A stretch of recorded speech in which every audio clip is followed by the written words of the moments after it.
تو رمضان کا روزہ اگر کسی نے جان بوجھ کر توڑ دیا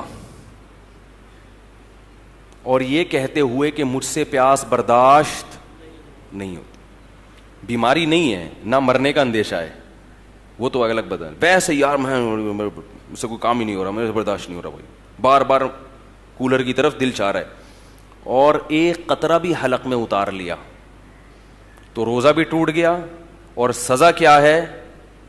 60 روزے لگاتار. نہیں آ رہی میرا خیال ہے بات سمجھ میں. روزہ توڑنے کا کفارہ کیا ہے؟ رمضان کا روزہ 60 روزے جان کر اگر توڑا ہو کسی نے, 60 روزے بولو بھائی لگاتار, ورنہ توبہ قبول نہیں ہو. اور یہ والا روزہ بھی قضا کرنا پڑے گا. اور وہ جو 60 روزے رکھنے ہیں ان میں اگر 59 روزوں کے بعد آپ کی طبیعت خراب ہو گئی اور 60واں نہیں رکھ سکے تو پھر پہلے دن سے دوبارہ, یعنی اس میں بیماری کی بھی کبھی عذر قابل قبول نہیں ہے, کیونکہ یہ کس کا روزہ ہے؟ رمضان کا. یہ مذاق نہیں ہے, یہ اللہ کا بہت بڑا حکم ہے. اسی طرح یاد رکھو ایک اور مسئلہ ہے, مسافر کے لیے روزہ چھوڑنا جائز ہے لیکن افضل نہیں ہے. افضل اس صورت میں ہے جب مسافر کو روزہ رکھنا مشکل ہو. یہ جو حدیث میں آتا ہے لیس من البر الصیام فی السفر, سفر میں روزہ نیکی نہیں ہے, یہ اس صورت میں ہے جب سفر میں روزہ رکھنا آپ کو بہت زیادہ مشکل لگ رہا ہے. اگر سفر میں روزہ رکھنا مشکل نہیں ہے, جیسے کہ آج کل اکثر مشکل نہیں ہوتا, جہازوں کا, ٹرین کا, بسوں کا سفر ہے, بڑے آرام سے رکھ سکتے ہیں, تو ایسی صورت میں روزہ رکھنا افضل ہے کیونکہ رمضان کی فضیلت حاصل ہوگی. سمجھتے ہیں کہ نہیں سمجھتے؟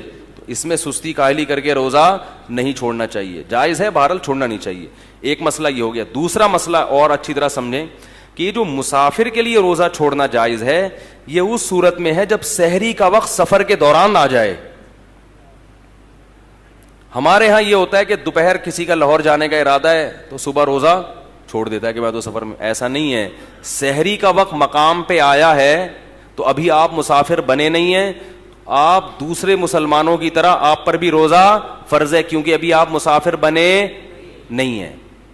اب جب آپ نے روزہ رکھ لیا تو سفر میں اس کو مکمل کرنا واجب ہے, سفر میں آپ وہ توڑ نہیں سکتے.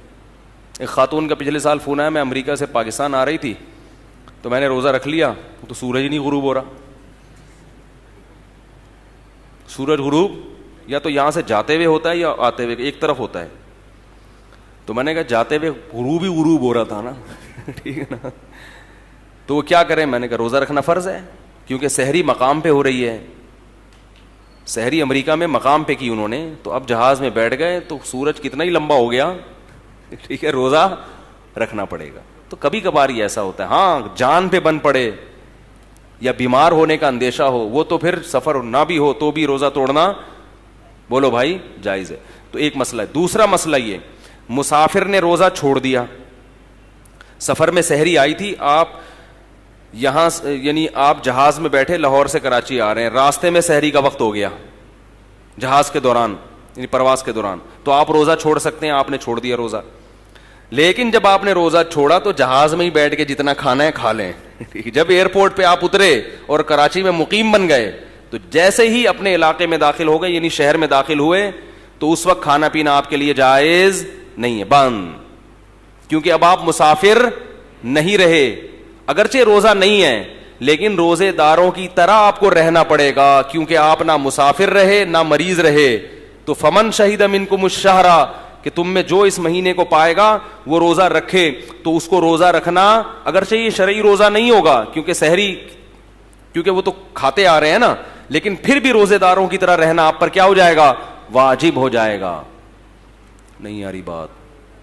ہم نے دیکھا ہے مسافر کا روزہ نہیں ہے, وہ آ کے کھا رہا ہوتا ہے. بھائی اب تو مسافر نہیں رہے نا تم, اب تھوڑی مسافر ہو, اب چپ آرام سے جیسے دوسرے بیٹھے ہوئے ہیں نا اس طرح بیٹھو, کھانے پینے کی اجازت. وہ کہتے ہیں جب میرا روزہ ہی نہیں ہے تو روزہ بھی مجھے بعد میں بھی قضا کرنا پڑے گا اور اب بھی مجھے کھانے پینے کی اجازت نہیں ہے. بالکل ایسا ہی ہے, بعد میں یہ قضا بھی کرنا پڑے گا کیونکہ آدھے دن تو آپ چرتے رہے نا, آدھے روزے تھوڑی ہوتے ہیں, اور آدھا دن آپ کو روزے داروں کی طرح رہنا بھی پڑے گا. سمجھ رہے کہ نہیں سمجھ رہے؟ تو یہ حکام ہے جن کی لوگ رعایت نہیں کرتے.